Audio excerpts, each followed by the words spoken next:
In today's world of supercars, your nan could drive to bingo. So many models have lost some of that character that previously made them so special. Sure, they're more capable, but where's the challenge? They're more efficient and faster, but where's the noise? Aston Martin, though, is a brand whose cars have always had that special feeling. But times are changing, and even they are now dropping in a downsized engine borrowed from Mercedes, mated to an automatic gearbox in their most recent sports car, the new Vantage.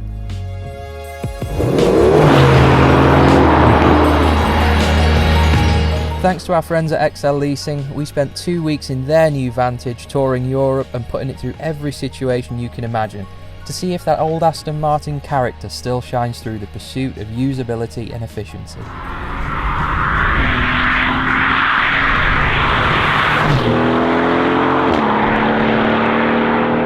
So after the other guys were driving this for 2 weeks in the Alps, it's finally back and it's finally my turn to have a go and tell you what it's like.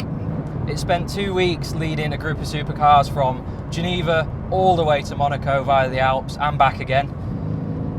And everyone was so impressed by just how capable it is on the road, how quick it is, and with the sports exhaust on this one, just how amazing it sounds.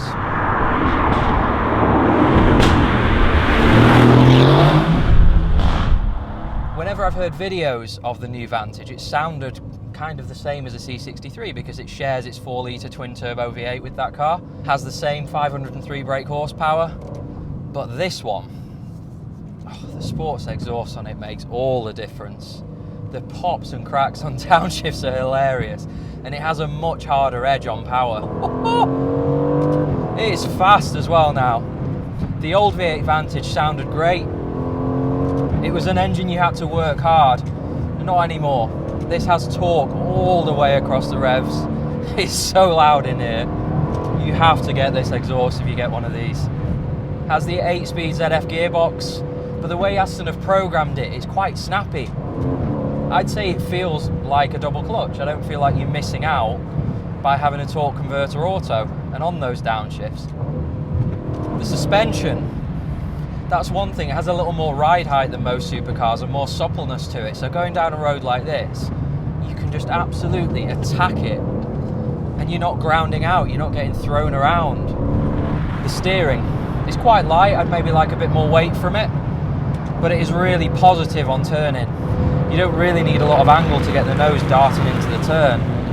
You know, it feels like a proper modern sports car now. Now, the interior, I think this is a little fussy. All the bits from Mercedes might work well, but I'm not massively keen with how it's laid out. But it is finished well. All the thick stitch leather, it makes it feel special. The seats are great, and from the outside, it looks fantastic, I think. The front end with the huge grille, I wasn't sure at first, but it has really grown on me now. I think it cuts it in a lineup of supercars. It's a lot more geared towards sport than Grand Tourer compared to the likes of DB11, and Aston Martin have set that out themselves with the modes for the powertrain and suspension. Whereas the DB11 starts in GT mode and you ramp it up from there, this actually starts in sport mode, then you've got Sport Plus and track after that. Traction's interesting. Traction is very AMG because it makes so much torque low down. Even in third gear you have to be a little bit careful. It is lively. And that, along with the sound from the sports exhaust, means that it does what a lot of modern sports cars don't. It sort of thrills at any speed. You don't have to be going stupidly fast to have fun in it. It might be capable when you go quick, but when it moves around and sounds like that, it's even thrilling at low speeds. I've really, really warmed to this car. Anyway, since it is so capable, since it has a track mode, and we happen to be about half a mile from Blyton Park, how about we see how it does on track?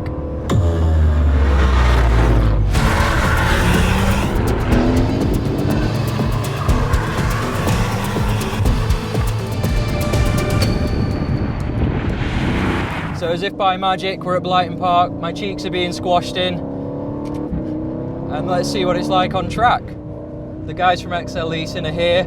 They've brought a few toys as well, but after this being so good on the road, we wanted to see how it behaved on track. We know it's predominantly a road car.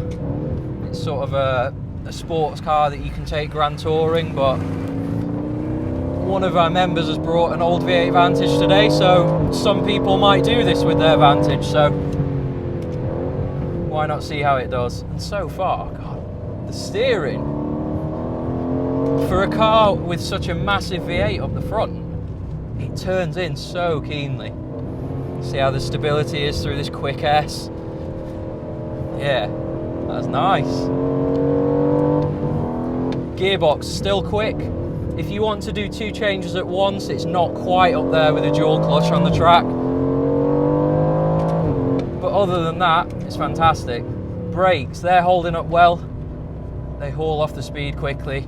But yeah, it's the turning for quite a heavy car. It's impressive. Plenty of poke down the straights. The tyres are a little worse for wear after the hairpins of the Alps, so I'm bearing that in mind, but even with that said, it's doing so well.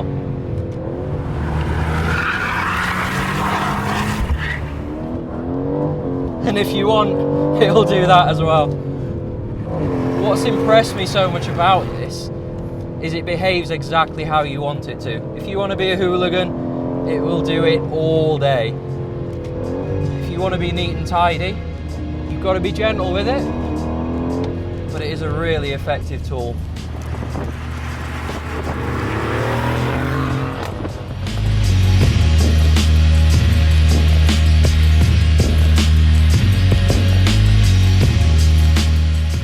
So I think we can say the new Vantage passed every test we threw at it with flying colours. It's fast, capable and comfortable, while managing to be thrilling at any speed, and most importantly for an Aston Martin, despite borrowing bits from Mercedes, it still feels like a special place to be. I wish they still did the old naturally aspirated V12, because to me, that was one of the most special engines ever put in any car. But still, this AMG Source V8 is a big obnoxious middle finger to anyone who says turbocharging has to kill the noise. And it's definitely the standard for other manufacturers to aim for. It's perhaps a bit ungentlemanly for an Aston, but I wouldn't have it any other way. If you don't need rear seats, then it has to be one of the best all-round sports cars money can buy. It feels totally at home cruising along a motorway, just as it does carving its way along a mountain road and even hanging its tail out in a cloud of smoke on track. Usually, such a broad spectrum of abilities comes at the expense of character, but the Vantage appeals to both the head and the heart.